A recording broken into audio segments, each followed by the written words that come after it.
in the morning. Lord, you hear my voice. In the morning, I lay my requests before you and wait expectantly. Welcome to Blessed Morning.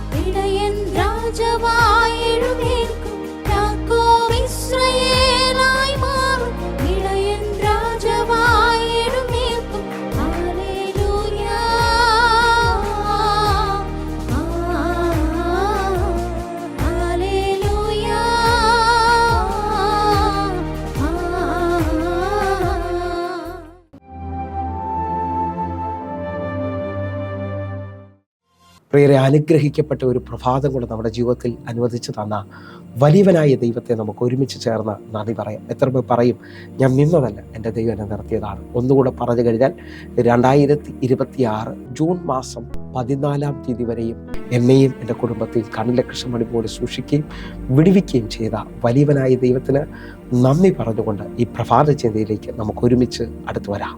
വാഗ്ദത്തം കേട്ടവർ നിശ്ചയമായും വർദ്ധിക്കുകയും അനുഗ്രഹിക്കപ്പെടുകയും ചെയ്യും. പ്രിയരെ, പ്രാരംഭ വാക്യത്തിലേക്ക്, ഉൽപ്പത്തി പുസ്തകം 17-ാം അധ്യായം അതിൻ്റെ 6-ാമത്തെ വാക്യം. ഞാൻ നിന്നെ അധികമായി വർദ്ധിപ്പിച്ച് അനേക ജാതികളാക്കും, നിന്നിൽ നിന്ന് രാജാക്കന്മാരും ഉത്ഭവിക്കും. പ്രിയരെ, പ്രഭാതത്തിൽ ദൈവം നമ്മോട് ഇടപെട്ട അനുഗ്രഹിക്കപ്പെട്ട വചനത്തിനായി നമുക്ക് ഒരുമിച്ച് ചേർന്ന് ദൈവത്തിന് നന്ദി പറയാം. ഈ പ്രഭാതത്തിൽ നാം ചിന്തിക്കുന്ന ചിന്ത, വാഗ്ദത്തം കേട്ടവർ നിശ്ചയമായും അനുഗ്രഹിക്കപ്പെടുകയും വർദ്ധിക്കുകയും ചെയ്യുമെന്നുള്ളതാണ്. എന്നെ കേൾക്കുന്നവർ, ഈ പ്രഭാതത്തിൽ നിങ്ങളായിരിക്കുന്ന സാഹചര്യം എന്താണെന്ന് എനിക്കറിയത്തില്ല. ഒരുപക്ഷെ എല്ലാം അവസാനിച്ചതുപോലെ ആയിരിക്കാം, ഇല്ലെങ്കിൽ മുമ്പിൽ ഒരു വഴിയില്ലാത്തതുപോലെ ആയിരിക്കാം നിൽക്കുന്നത്. എന്നാൽ തമ്പുരാനിൽ നിന്ന് ഒരു വാഗ്ദത്തം നിങ്ങൾ കേട്ടിട്ടുണ്ടെങ്കിൽ നിങ്ങളത് കാണാതെ നിങ്ങളുടെ ജീവിതത്തിനകത്തൊന്നും സംഭവിക്കത്തില്ല. അബ്രഹാമിൻ്റെ ജീവിതത്തിനകത്ത് അബ്രഹാം ദൈവസന്നിധിയിൽ കരഞ്ഞത് തലമുറയെ ചൊല്ലിയാണ്, അല്ലെങ്കിൽ തലമുറയെ കിട്ടിയില്ല എന്ന് പറഞ്ഞുകൊണ്ട് ഉൽപ്പത്തി പുസ്തകം 15-ാം അധ്യായത്തിൽ ദൈവത്തോട് താൻ കരയുന്നതും വിഷമിക്കുന്നതും കാണാൻ കഴിയും. എൻ്റെ അവകാശി എലിയാസറാണ് എന്ന് പറഞ്ഞുകൊണ്ട്. എന്നാൽ സർവശക്തനായ ദൈവം എൽഷദായി അബ്രഹാമിൻ്റെ മുമ്പിലേക്ക് ഇറങ്ങി വന്ന് പറയുകയാണ്, ഞാൻ നിന്നെ അധികമായി വർദ്ധിപ്പിക്കും, അനേക ജാതികളാക്കും, നിന്നിൽ നിന്ന് രാജാക്കന്മാർ ഉത്ഭവിക്കും.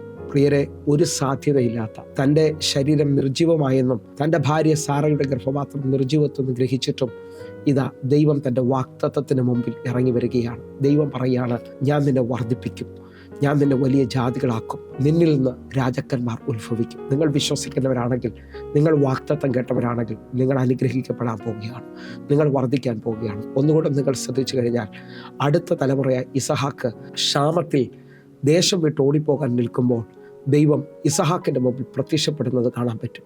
ഉൽപ്പത്തി പുസ്തകം 26-ാം അധ്യായം അതിൻ്റെ 2-3 വാക്യങ്ങൾ. യഹോവ അവന് പ്രത്യക്ഷനായി അരുൾ ചെയ്തത് എന്തെന്നാൽ, നീ മിസ്രൈമിലേക്ക് പോകരുത്, ഞാൻ നിന്നോട് കൽപ്പിക്കുന്ന ദേശത്ത് പാർക്കുക.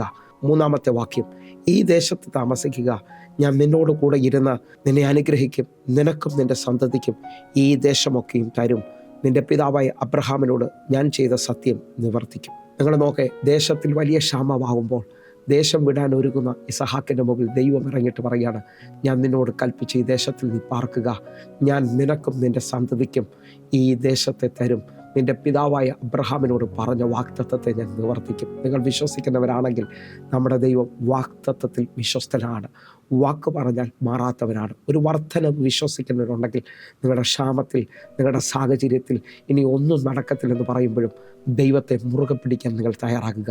ഉൽപ്പത്തി പുസ്തകം 26-ന്റെ 12-ാമത്തെ വാക്യം നമുക്ക് ഒരുമിച്ചൊന്ന് വായിക്കാം. ഇസഹാക്ക് ആ ദേശത്ത് വിതച്ചു, ആ ആണ്ടിൽ 100 മേനി വിളവ് കിട്ടി, യഹോവ അവനെ അനുഗ്രഹിച്ചു. 13-ാമത്തെ വാക്യം കൂടെ, അവൻ വർദ്ധിച്ച് വർദ്ധിച്ച് മഹാധനവാനായി തീർന്നു. നിങ്ങൾ വിശ്വസിക്കുന്നവരാണെങ്കിൽ, വാഗ്ദത്തം കേട്ട് വാഗ്ദത്തത്തിന് വേണ്ടി നിൽക്കുന്നവരാണെങ്കിൽ, നിങ്ങൾ ആ ദേശത്തിൽ 100 മേനി കാണാൻ പോകുന്നു. ദൈവത്തിൻ്റെ അനുഗ്രഹത്താൽ നിങ്ങൾ വർദ്ധിച്ച് വർദ്ധിച്ച് വലിയ അനുഗ്രഹത്തിലേക്ക് വരാൻ പോകുന്നു. എന്നെ കേൾക്കുന്നവരെ, ഉൽപ്പത്തി പുസ്തകം വീണ്ടും നാം ശ്രദ്ധിക്കുമ്പോൾ ഇതാ 37-ാം അധ്യായത്തിൽ അടുത്ത യാക്കോബിൻ്റെ തലമുറയായ യോസെഫ് സ്വപ്നം കണ്ടു. വാഗ്ദത്തത്തിനകത്ത് നിൽക്കുമ്പോൾ സഹോദരന്മാർ പൊട്ടക്കിണറ്റിലേക്ക് തന്നെ വലിച്ചെറിഞ്ഞതായിട്ടും, അവിടെ നിന്ന് അടിമച്ചന്തയിൽ നിന്നും അവിടെ നിന്ന് പൊത്തീഫറിൻ്റെ വീട്ടിലേക്കും അവിടെ നിന്ന് കാരാഗ്രഹത്തിലേക്ക് പോവുകയാണ്. താൻ കണ്ട സ്വപ്നം ഒരിക്കലും ഒരിക്കലും നിവർത്തീകരിക്കപ്പെടാത്ത രീതിയിൽ താൻ കേട്ട വാഗ്ദത്തം തൻ്റെ മുമ്പിൽ നടക്കത്തില്ല എന്ന് പറഞ്ഞുകൊണ്ട് നിൽക്കുമ്പോൾ തന്നെ ദൈവം ആളെ അയച്ച് കരകയറ്റുന്നത് കാണാൻ കഴിയും. ഉൽപ്പത്തി പുസ്തകം 41 അധ്യായം അതിൻ്റെ 14 വാക്യം. ഉടനെ ഫറവോൻ ആളയച്ച് ജോസഫിനെ വിളിപ്പിച്ചു. അവനെ വേഗത്തിൽ കുണ്ടലിൽ നിറക്കി. അവൻ ക്ഷൗരം ചെയ്യിച്ച് വസ്ത്രം മാറി ഫറവോൻ്റെ അടുക്കൽ ചെന്നു. നിങ്ങൾ വിശ്വസിക്കുന്നവരാണെങ്കിൽ ഈ പ്രഭാതത്തിൽ ഈ വചനം ചിലവരുടെ മേളിൽ നിവർത്തീകരിക്കപ്പെടും. ഒരു സാഹചര്യമില്ലാത്ത ഇനി ഒന്നും നടക്കത്തില്ലെന്ന് പറഞ്ഞെടുത്ത് ദൈവത്തിൻ്റെ വചനം നിങ്ങൾ കേട്ടുകൊണ്ടിരിക്കുമ്പോൾ ഈ വചനം നിങ്ങളിൽ നിവർത്തീകരിക്കപ്പെടാൻ പോകുന്നു. ഈ വചനം നിങ്ങളുടെ മേളിൽ അത്ഭുതത്തെ കൊണ്ടുവരാൻ പോകുന്നു. ഇതാ ആളെ അയച്ച് വിടുവിക്കുന്ന ദൈവത്തിൻ്റെ കരം. വാഗ്ദത്തം കേട്ടവൻ വർധനവിലേക്ക് വരികയാണ്. കാരാഗ്രഹത്തിൽ നിന്നും മന്ത്രിസ്ഥാനത്തേക്കും തന്നെ ഒറ്റപ്പെടുത്തിയ, തന്നെ കാരാഗ്രഹത്തിൽ അടച്ചവർക്ക് മുമ്പിൽ അവൻ ക്ഷാമത്തിൽ വർധനവിൽ നിൽക്കാൻ പോവുകയാണ്. അവർക്കും കൂടെ അവനൊരു അനുഗ്രഹമായി മാറാൻ പോകുന്നു.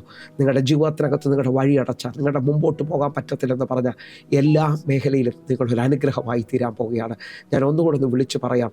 വാഗ്ദത്തമുള്ളവനെ ഹെരോദാവിൻ്റെ കാരാഗ്രഹത്തിൽ അടയ്ക്കാൻ കഴിയത്തില്ല. അവൻ പുറത്തു വരും നിശ്ചയം. വാഗ്ദത്തമുള്ളവനെ അപ്പനോ അവൻ്റെ സഹോദരന്മാർക്കോ കാട്ടിനകത്ത് ഒതുക്കാൻ പറ്റത്തില്ല. ആരാധിച്ചുകൊണ്ട് അവൻ കൊട്ടാരത്തിലേക്ക് കാൽവയ്ക്കും. നിങ്ങൾ വിശ്വസിക്കുന്നവരാണെങ്കിൽ ഈ പ്രഭാതത്തിൽ നിങ്ങളുടെ ജീവിതത്തിനകത്ത് വാഗ്ദത്തം കേട്ടവരാണെങ്കിൽ, ദൈവശബ്ദം കേട്ടവരാണെങ്കിൽ നിങ്ങൾ ഉറപ്പോടെ പ്രാർത്ഥിക്കാൻ തുടങ്ങുക. നിങ്ങളുടെ ജീവിതത്തിനകത്ത് പുതിയത് വെളിപ്പെട്ട് വരാൻ പോകുന്നു. എൻ്റെ കൂടെ വിശ്വസിക്കുന്നവരുണ്ടെങ്കിൽ ഈ മിനിറ്റിൽ കണ്ണുകളടയ്ക്ക് ഒരു വർധനവിൻ്റെ ശക്തി, ഒരു അനുഗ്രഹത്തിൻ്റെ വാതിൽ നിങ്ങളുടെ മുമ്പിൽ തുറക്കാൻ പോവുകയാണ്. കണ്ണുകളടയ്ക്കാം, പ്രാർത്ഥിക്കാം. ഞങ്ങളെ സ്നേഹിക്കുന്ന ഞങ്ങളുടെ നല്ല ദൈവമേ, പൂർണ്ണ ഹൃദയത്തോടെ ഞാൻ ഈ ജനത്തിന് വേണ്ടി പ്രാർത്ഥിക്കുന്നു. വലിയ വർധനവ്, വലിയ നന്മ ഇവർ കണ്ടു തുടങ്ങട്ടെ. യേശുവിൻ്റെ നാമത്തിൽ ഞാൻ പ്രാർത്ഥിക്കുന്നു. ഈ പ്രഭാതം അനുഗ്രഹത്തിൻ്റെ പ്രഭാതമാണ്. ഈ പ്രഭാതം വിടുതലിൻ്റെ പ്രഭാതമാണ്. സ്വർഗം അത് ചെയ്തതിനായി നന്ദി. ആമേൻ, ആമേൻ. പ്രിയരെ, പ്രഭാത സന്ദേശം നിങ്ങൾക്ക് അനുഗ്രഹമാകുന്നുവെങ്കിൽ നമ്മുടെ യൂട്യൂബ് ചാനൽ സബ്സ്ക്രൈബ് ചെയ്യും, ഫേസ്ബുക്കിലേക്ക് നിങ്ങൾ ജോയിൻ ചെയ്യുകയും ചെയ്യണമെന്ന് ഓർപ്പിക്കുന്നു. അതേപോലെ തന്നെ എല്ലാ ദിവസവും വൈകിട്ട് 6 മണിക്ക് നമുക്ക് സൂമിൽ ആരാധന നടക്കുന്നു. നിങ്ങളും ജോയിൻ ചെയ്യണമെന്ന് ഓർപ്പിക്കുന്നു. കർത്താവിൻ്റെ വലിയ കരം നിങ്ങൾക്ക് വേണ്ടി വെളിപ്പെടുമാറാകട്ടെ. God bless you. ആമേൻ.